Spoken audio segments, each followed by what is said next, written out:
Okay, here is the solution for the mock exam for differentiation. First problem. The diagram shows part of a curve y equals f of x. For what values of x is f prime of x equal to 0? Now this is a problem which really forces you to think about what differentiation means because it doesn't let you put this function into the calculator because it never tells you what the function is. It only draws it. So remember that a derivative is actually the gradient or the slope of the graph. So if you look at this graph, you can kind of tell, like at some places the graph is positive, which means that the quantity grows. So I'm going to draw in green the parts of the graph where the quantity is growing, right? Like basically we have those three regions, right? And what about the regions where the quantity is decreasing? Well, we have this region here, and then that's pretty much it. Now, is there a region that's kind of in between? Yeah, well, if you look at this region here, it's flat. So if it's flat, it's neither growing nor decreasing, so the slope is not positive, it's not negative, it's 0. Okay, so if we're going to draw what the slope is in each region, in the green regions, the slope is positive. In the red region, the slope is negative, and the yellow region, the slope is 0. Okay? Now, what about right in between the green and the red regions, like there and there? What's going on there? Well, if you're going from a positive value to a negative value, then you're going to have to go through 0, right? So like those 2 points, the gradient is also 0. So we found 3 points in this graph where the gradient is 0, which means if the gradient is 0, then the derivative is also 0, and the derivative is f prime of x, right? So basically they're saying when is the derivative 0, they're saying when is the slope 0. The 3 points are x equals 3, x equals 5, and x equals 7.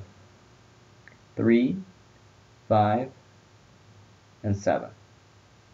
If you look closely at this flat region here, I guess you could say it's 6.8 to 7.2. So this one would be 6.8 to 7.2. Okay? For what values of x is f prime less than 0? So they're just saying when is it negative, right? So when is the gradient negative? Well, the gradient is negative between 3 and 5. So we could write that as that, right? We wouldn't write less than or equal to because at x equals 3, the gradient is 0, so it would be less than and not less than or equal to. Differentiate the following function with respect to x. When they say differentiate with respect to x, then you consider x to be the variable, okay? And in math studies, we usually don't take derivatives of functions that have other variables besides the main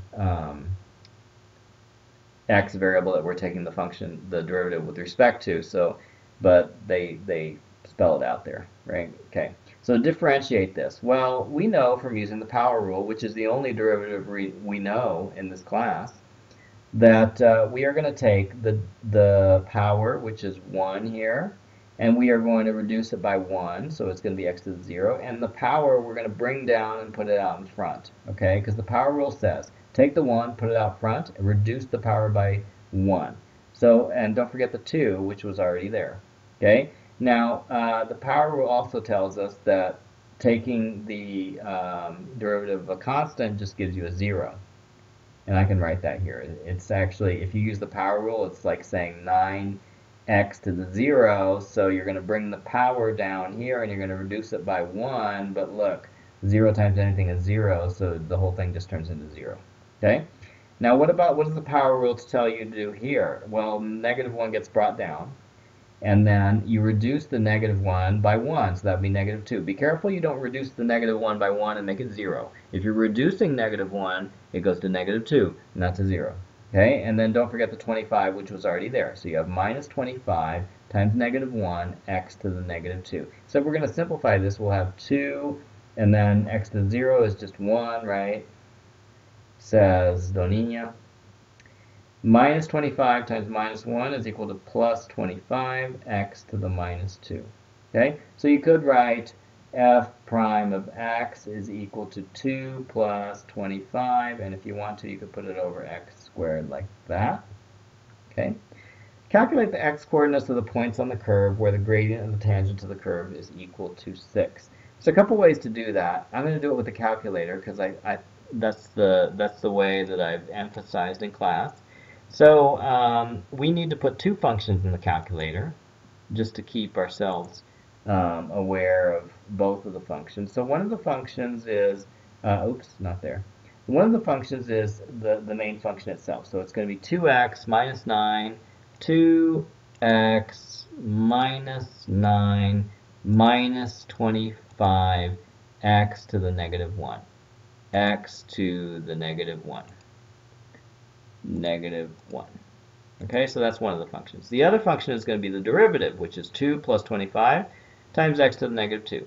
2 plus 25 x to the negative 2. And if you are using, instead of putting x to the negative 2, you put divided by x squared, put parentheses liberally to make sure that you don't make any PEMDAS mistakes.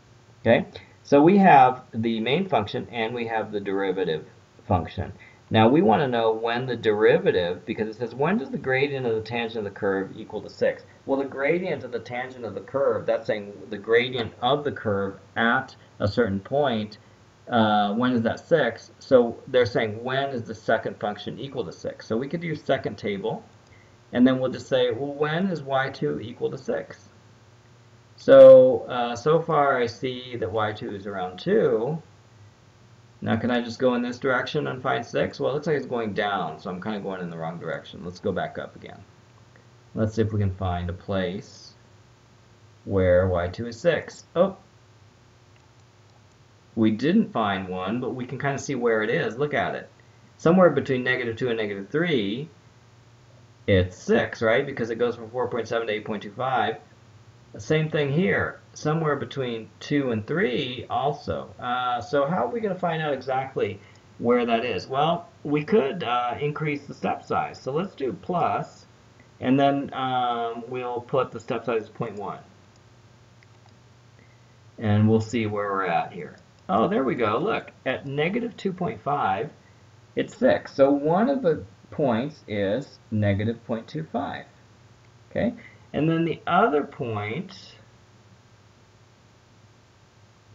is probably positive 2.5. There we go. Positive 2.5. Oops, I wrote it wrong. I wrote 0.25. It's actually 2.5. So the two solutions are positive 2.5 and negative 2.5. So those are the x-coordinates of the points where the tangent is equal to 6. Okay, now if they asked you, oh, now find the y-coordinate at these points, then you would just look at the y1 value. So the coordinates where the tangent is equal to 6 are at like 2.5, comma, negative 14. And the other one is negative 2.5, and then we would just go back up there and we would find it. Negative 2. Now they didn't ask you this, but in a problem where they do ask you this, that's how you would do it. If they ask you to find the full coordinate, negative 4, comma 6. Okay, so these are the coordinates which they didn't ask you for. They just asked you for the x-coordinate, which is what I just did there. Okay, so now number 3. A rectangular piece of card measures 24 centimeters by 9 centimeters. Equal squares of length x centimeters are cut out from each corner of the card as shown in the diagram below. What is left is then folded to make an open box of length L and width W. Now you need to use your origami imagination here and imagine this is a piece of paper. If you cut out these squares, you're left with kind of a funny shaped card or paper without any corners to it. And then you could like fold here and fold here and fold here, and then you just fold the edges up, and then it would make a little box with no lid, right? Now, what's the dimensions of this box that you've just made? So it would look kind of like this. You just folded up the sides of, each edge, you folded it up. Now, how tall is it? Well, it's x tall, right? How long is it? Well, it's L long. And how wide is it? Well, it's W wide. And so if we were trying to figure out an expression for L and W using, these numbers 24, 9, and X, we would say, well, let's see, L is equal to 24 minus, and then we're subtracting out 2x, right? Because there's 1x here and there's 1x here. Now the width, so the length is actually this part here, right? So the length is 24, but it's less these two red squares. And the same thing with the width. The width is actually 9, and it's less 2x also. Okay, so we could put here that the length is 24 minus 2x, and the width is 9 minus 2x. Okay, now show that the volume B of the box is given by 4x cubed minus 66x squared plus 216x. The way you find this is you would use the formula volume equals length times width times height. The length, we said, is 24 minus 2x. The width is 9 minus 2x. And the height, remember, is just x. Okay? And then how would we show that this expression here is actually equal to this expression here? We would use FOIL. So for example, we would have 24 times 9 for the F in FOIL. Then the inside would be minus 2 times 9x. And the outside would be minus 2 times 24x. And then the last would be minus 2x times minus 2x, which is plus 4x squared. And then the whole thing would be multiplied times x. And then once you get this, you can see that if you multiply everything out, 24 times 9, that would be equal to 216, and that would give us 216x. And then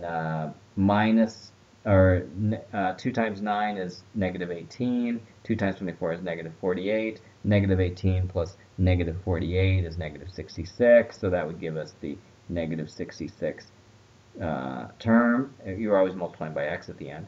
And then finally, the 4x squared multiplied by x is 4x cubed, right? So once you get to this step, you've kind of showed what they asked for. Find dB dx. So what they're saying is find the derivative of b.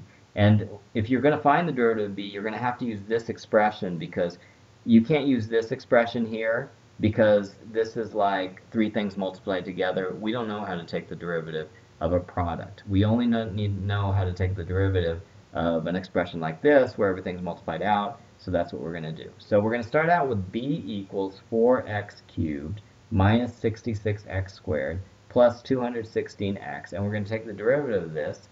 Now remember, using the power rule, this would be 4 times 3 times x squared minus 66 times 2 times x to the first plus 216 with nothing after it because the x to the first just becomes 1. Okay, so this gives us 12x squared minus 66 times 2 is about 132x, and then plus 216. So that is our dB dx, or the derivative of the b function. Now find the value of x, which gives the maximum volume of the box. Okay, and if you're going to do this, the easiest way to do it is to go back to what we learned when we analyzed maximum and minimums of functions, and we just go back to the calculator, and what we're going to do is we're just going to go back to the b function. We don't need, when you have the calculator, you don't need to have the derivative to figure out what the maximum and the minimum is. All you need is the function. So you could just put this function in there, 4x cubed minus 66, minus 66x squared plus 216x. Okay. And then we graph it. And so, oh, that's an interesting function there. Now we can see that there is like a local maximum there. We're going to have to change the window size a little bit. Let's change it to like -10, and to the x max would be -10 also. Now let's try. Okay. Now you can see that like the function goes up and then goes back down, then it like goes up again. Now you might say, hey, well look, it actually goes way higher than this. But remember, we're talking about a box here. What's the biggest x you can have here? Well, x can't be more than like 4 centimeters. If it's bigger than 4 centimeters, we're running out of box here. So x can be ranged from 0 to 4, which means the only maximum that we're interested in is this maximum. So there's a maximum right there that we need to find. So why don't we find that one? So we do second calc, and we go to maximum, which is number 4. And then we say, okay, left bound, that's fine. And then we're just going to make the cursor go the right bound to the right side of the maximum. We hit enter. And then we say, yeah, that guess is fine. And then it tells us, hey, by the way, the maximum is at x equals 2. Okay, so we just found out x equals 2. Now, we did not use the derivative, which is this. If we were going to use the derivative, how would you do it? Well, you would take the derivative function, and then you would find out, hey, when is the derivative function equal to 0? Because basically, remember the first problem? Remember the first problem where it's like, okay, when the derivative equals to 0, that's a maximum or a minimum. Okay, so that's what we're going to do. We're going to go back and say, okay, well, let's take the derivative function. We'll set it equal to 0. If we set the derivative function equal to 0, then we can use either algebra to find the solution here. Remember, this is a quadratic. We could use like quadratic formula or Polynomial MLT or something to find when x is equal to 0. Okay, or we could graph it and we could figure out when that function crosses 0. So let's do that just so that you know how to do that. So let's put the derivative in here, 12x squared minus 132 x plus 216. And then we're gonna, let's graph only the second function. So I'm gonna go to the first function. I'm gonna turn off the equal sign here, because I'm just gonna graph the second one. And so basically we're saying, okay, when is this function equal to 0? The points where this is equal to 0, those are the points that are maximums or minimums. So let's look. There's one here and there's one here. So let's try to figure out where those are. We're going to say we're looking for zeros. So second calc, we're looking for zeros. And okay, the first 0, we'll say, okay, it's between here and here. There's 1 0, right? Any guess is fine. Hey, what do you know? The 0 is x equals 2. So one of the solutions would be x equals 2, which we found there too. And then the other 0, let's see, second calc, we can already see where it is. It's a little bit farther over. 2. And we'll say, okay, the left boundary, we need to put the left boundary to the left, to the immediate left of this other possible 0. And it tells us the other one is at x equals 9. Now, why is it that we ignored this one last time? Well, remember the size of the box. If x equals 9, there's no box left. So x equals 9 is not a valid solution. Okay? So that's the way we would find out that, hey, there is an optimum point here because the solution here is x equals 2. Okay? So that would be another way of doing it. But you can always go back and just do the simplest thing, which is go to your y equals, don't even put the derivative in there, put just the function in there, and just use the max function, figure out where the maximum is. Okay, so these word problems where they ask you to find the maximum, you can always just put in the regular function there. Now when they ask you to take the derivative, go ahead and take the derivative. But when they ask you to find the maximum, go ahead and just use the GDC. You don't need to set this equal to 0 and go through all this other stuff. Okay, so and then it says calculate the maximum volume of the box. Let's go back and we're gonna graph this again because I neglected to write that down. And we can just do second table because we know that x equals 2 is the solution, right? So when x equals to 2, oh, and I forgot to change the step size. Let's change the step size back. We're going to change it plus 1. Okay, we're going to go back to step size of 1. And look, at 2, the volume would be 200. So the maximum volume of the box is 200. Okay? And that's all you need to do.